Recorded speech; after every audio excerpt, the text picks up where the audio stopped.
very relaxed, totally different from Tokyo. Thank you very much. So today I will talk about my buildings. I will show you 5 projects in total. The title is New Critical Space. Actually, the architect is people who create the space of the building. But I think recently building becomes a sort of tool for the society, right? Of course, the building is, any building is social things, of course, I know. But yeah, especially in these 10 years, people recognize building as a kind of object for human society, like a big machine. Okay, it's I would propose to say there's 2 types of space in our planet. One is actual space for human society, let's say, and the other is a critical space for building culture. But recently, this actual space, this real space, is too strong, and the pressure from the society is getting strong. So I would propose to separate 2 kinds of space. Critical space is kind of exists in another level from the actual space. So I try to say how we can make a building which can have which can hybrid of the actual space and the critical space in a nice way, right? So what I'm doing in all project is to make new echo between these 2 spaces. I have to show 5 projects in total in order to explain you this new echo more concretely.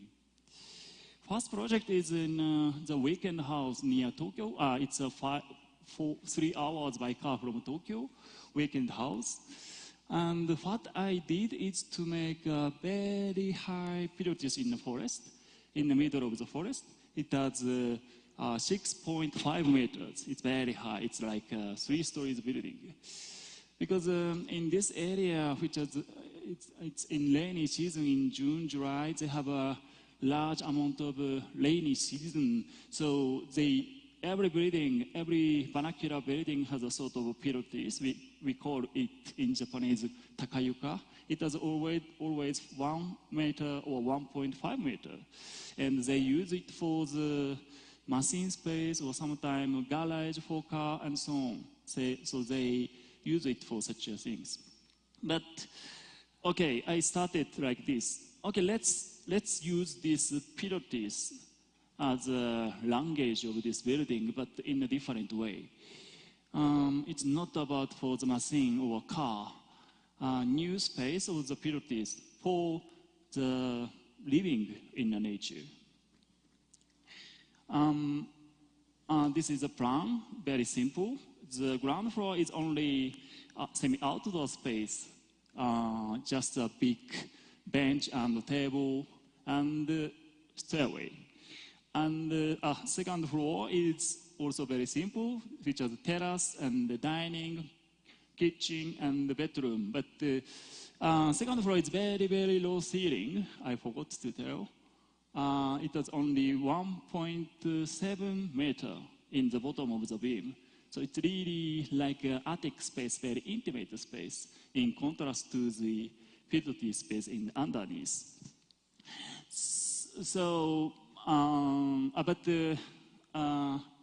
it's really low, but it has a very huge window in every direction. So that's why they can forget this intimacy at the same time.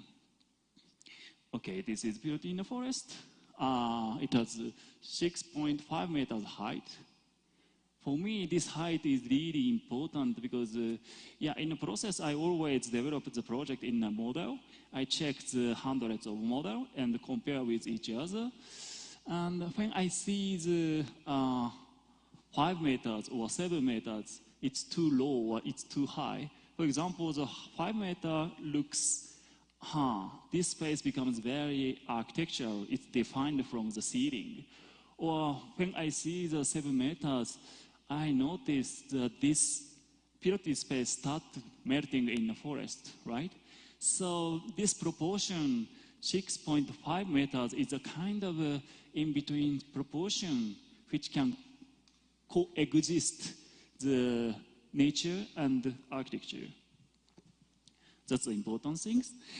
And yeah, it's made by simple structure of the steel column and the brace, and the upper floor is made by very simple low-cost timber frame in Japan. When you look up, you can see the light, soft light from the terrace, right?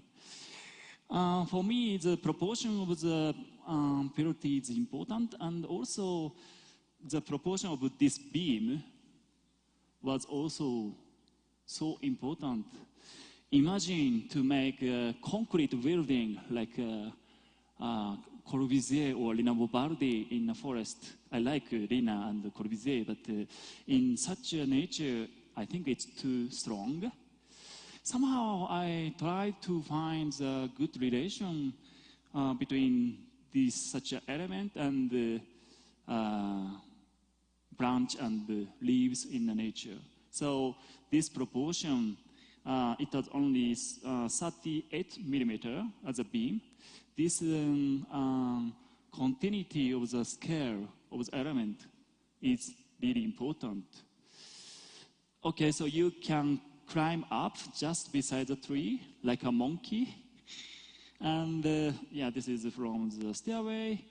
On the upper floor, you can notice, yeah, it's very intimate space, but at the same time, I put a super huge window, which almost attacking to the nature. So, yeah, it's really connected to the surroundings. It has a terrace, and I put the dining table on the glass top, so you can check the children playing on the underneath. This is a living space. I think you can experience, you can feel the sense of scale in this movie.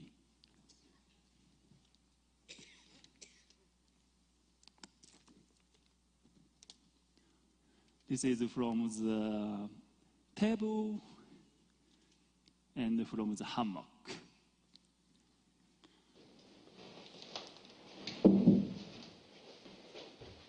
You know, when you wake up in the morning, I don't like to make just a weekend house which stay just inside and look beautiful outside. No, let's be more active to the nature. Let's find a new way of living in the nature.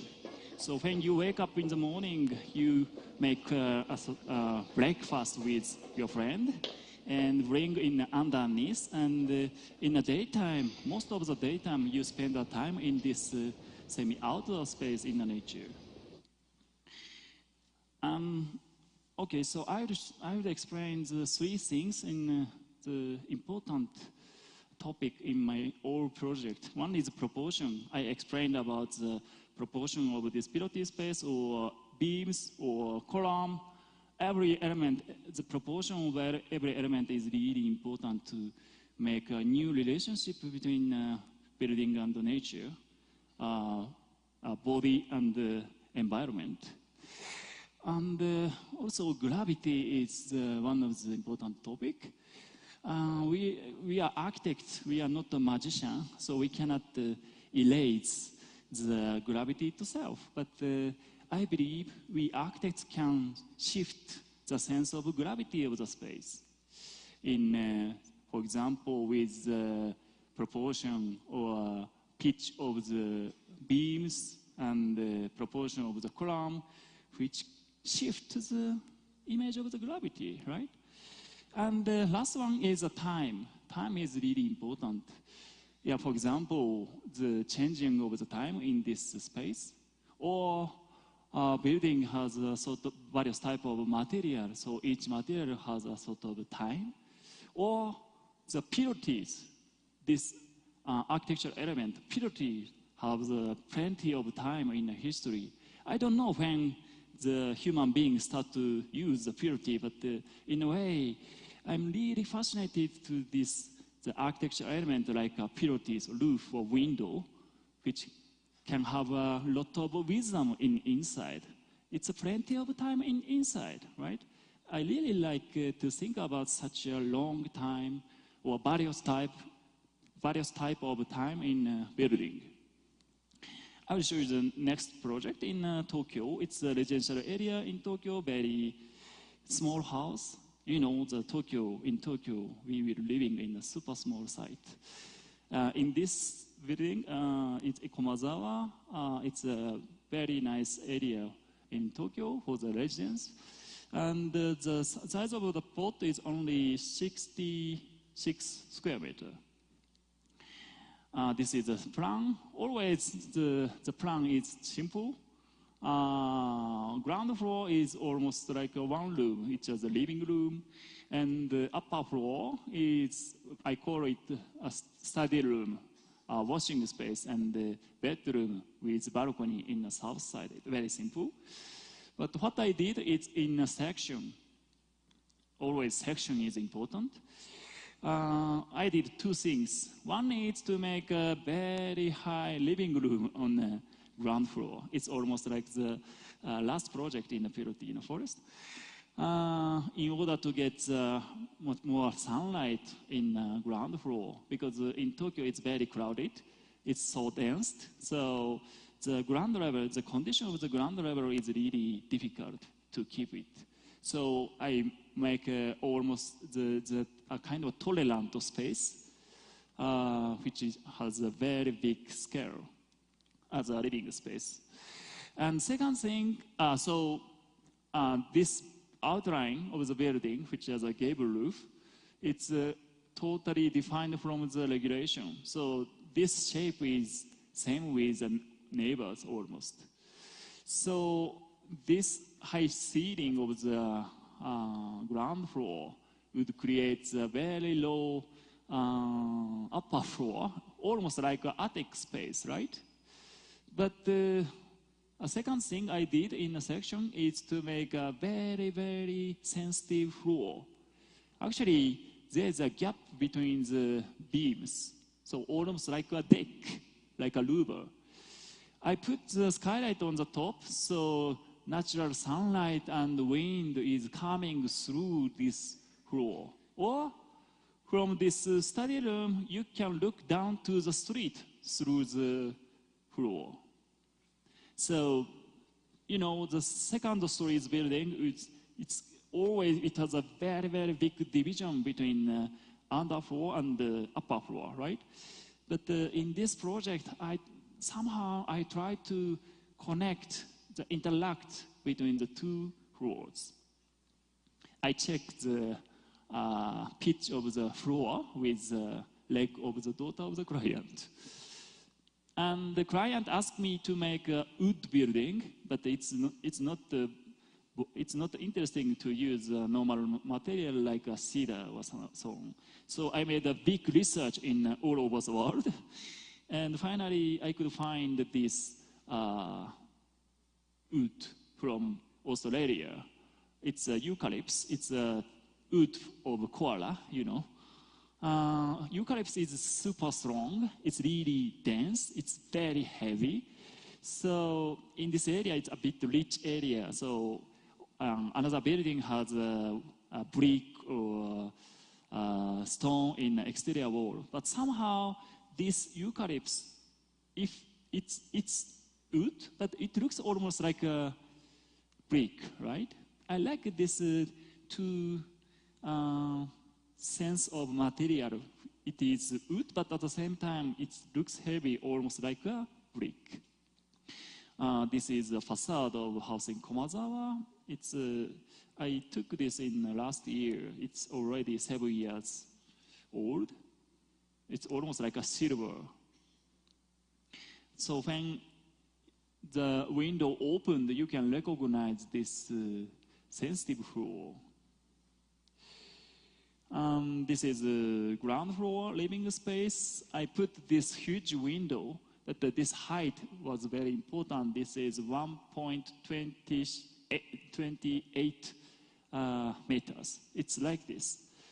Because in front of this building, there's a lot of passengers, but somehow he wants to see the plum garden in front.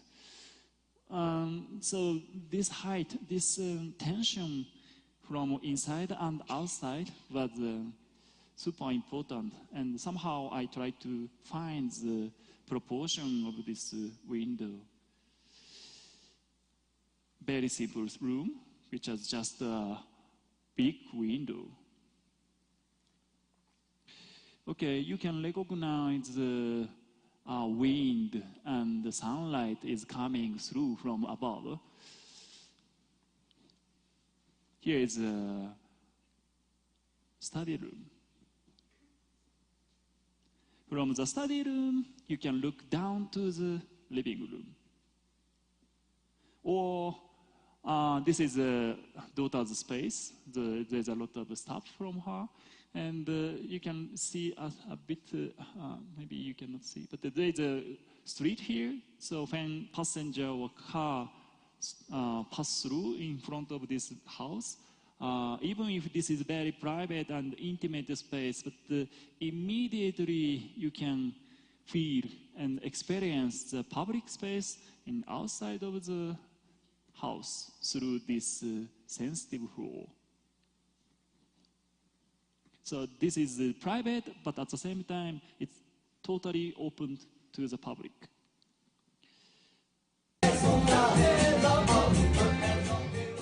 The client organized the event like a music concert in such a small house, but acoustic is really good thanks to this timber.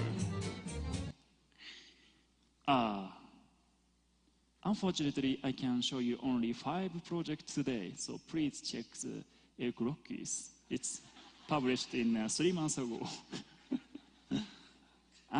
Next project is an apartment in Nerima. It's an apartment project, rental apartment for young people. This area is really close to the center of Tokyo. It's 20 minutes by train to the center, the business area. But at the same time, in this neighborhood, there's 3 universities. So my client, he's a very clever guy. He expects to have both residents, the young businessman and young student. Also, he's clever, and he asked me to make a variation between the apartment because it's strange. The businessman and the student would live in same plan, same space, same apartment, right? And also he asked me another request. Please make something different things from others, because already in this street, the plenty of apartment already exist, and actually many empty room already. So he noticed, yeah, we need something new way of living in Tokyo, let's say. Okay, it's nice request. But on the other hand, I immediately recognize in a rental apartment, it's I cannot talk, I cannot discuss with residents because this is a rental apartment. I cannot meet with the resident directly, right? So it's strange to start to make a sort of a puzzle of the space in order to make a variation or strange shape instead of I don't know the resident in the future. Okay, so I changed my mind, but somehow let's make a proportion, the variation between the apartments. let's make a variation instead of the space. This is normal apartment in Tokyo. Instead of the plan space itself, let's make a variation with a balcony in front. Because in Tokyo, the balcony always in south side and nobody use it. This is just for the function and for the regulation. Okay, so let's activate this balcony. It's totally dead in reality. Okay, let's make a very tall balcony or very long balcony or L-shaped balcony, right? The concrete 7 stories apartment. First one is the L-shaped terrace. It has L shape as it is. But when you open the door, it's not room, but terrace. It's still outside. And when you open this second door, you can finally enter the inside. So this is L shape and it's connected to the bathroom.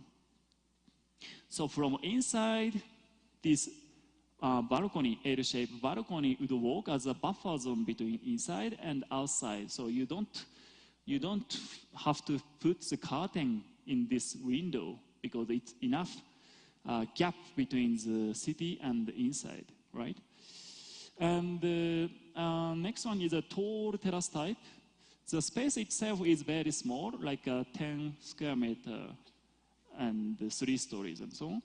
And the terrace it's not big, but it's very high, like 8 meters. It has 3 stories, super simple, compact apartment.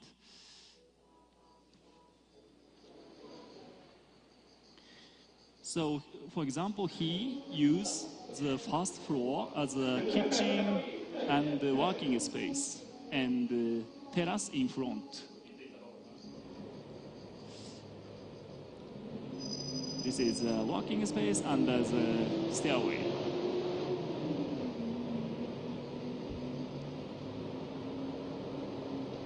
And the second floor is bathroom, just bathroom.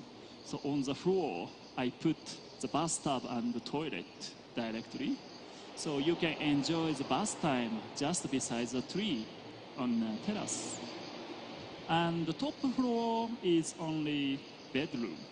So when you can wake up to the sky, you can look down to the street like this through this very tall balcony.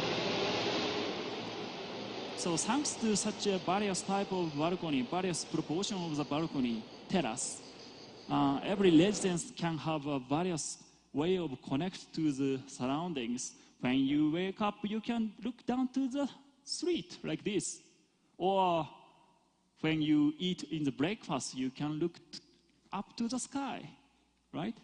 Thanks to this various proportion of the terrace, there's a dynamic relationship between inside and outside. And the next project is my first project in outside of Japan. It's in Italy, actually. It's finished in last year. It's a chapel in a cemetery. Guastalla is a super small city near Parma, Verona, Modena, around there, north of Italy. And it's a very beautiful city of the Renaissance. And they asked me to design the new chapel for the public cemeteries because in Italy or in Europe, they start to change the style of the ceremony from the burial to the cremation. So they need a sort of new chapel for the scattering ashes after the ceremony, right? And they gave me the one courtyard in public cemetery. Okay. And we have already a sponsor of this project who is a marble company in Italy.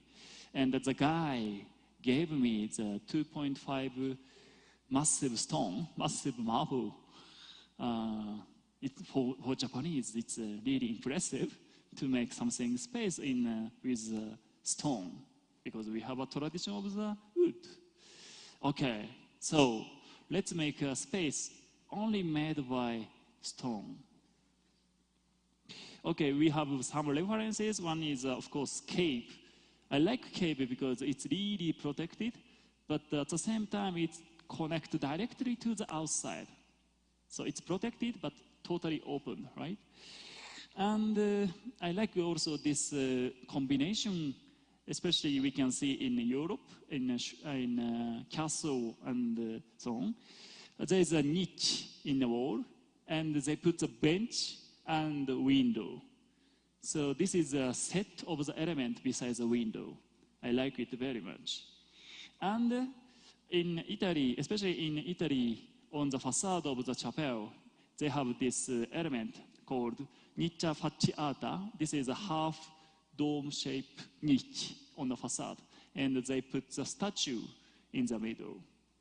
Okay, because this is a cemetery, this can be a nice reference. So at first we found the how to cut the massive stone and how to create the many number of the pieces. And this is a plan, so horizontal section. What I did is super simple things. Okay, let's dig. Let's make a one dig to this each pieces. So it has a 38 centimeter like this, and I dig in one time. Of course, not me, but the machine dig it. But in a way, dig very precisely. So this is 38 centimeter, but in the minimum point, in the most thinnest part, it's only 1 centimeter. Because I expected this part can be a window. This is a section. So I dig in one time, and it has 45 centimeters, so it can bench. The people request me to make a bench in this chapel because a lot of old people participate on it. So this is bench, and it almost like a niche. And on the back side of the niche, there is a semi-transparent window, which has only 10 millimeter. This is a facade, and I made a mock-up by the styrofoam. And surprisingly, the transparency of the marble and styrofoam is almost the same. And yeah, they cut very precisely. Yeah, it's very impressive. The Italian construction is super precise. The edge is only 5 millimeter. This is a guy. He looks proud of it. And in last summer, finally, the construction started. But it's very simple. We just put on the ground, right? Most easiest construction. They put on the ground little by little. And this is the final piece. This is the entrance of the arch pieces. Dum. So this is a chapel. It's finished. From the entrance, of course, the proportion of the arch is the same with the arch in the entrance of the existing cemetery. And it's coming close.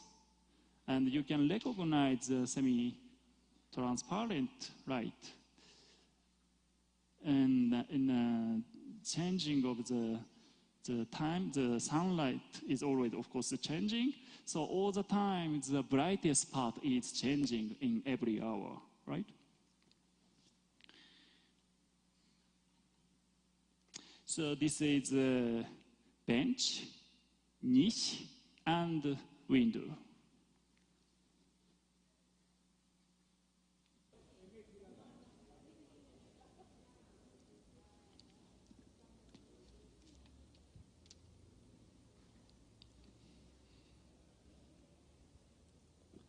So from the south, it looks like just a massive marble, one piece of massive marble, right? But when you turn, you can recognize the window.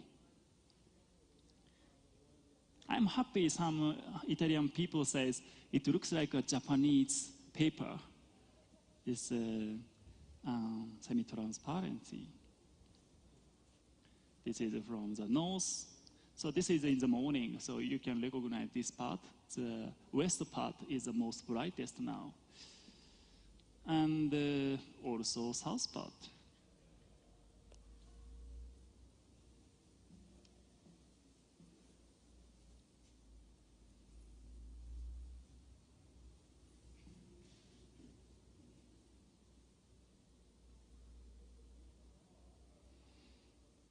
Okay, this is the final project I will show, but the time passed already. So I will show you in the next time, or you can check it in L Glockies. Thank you.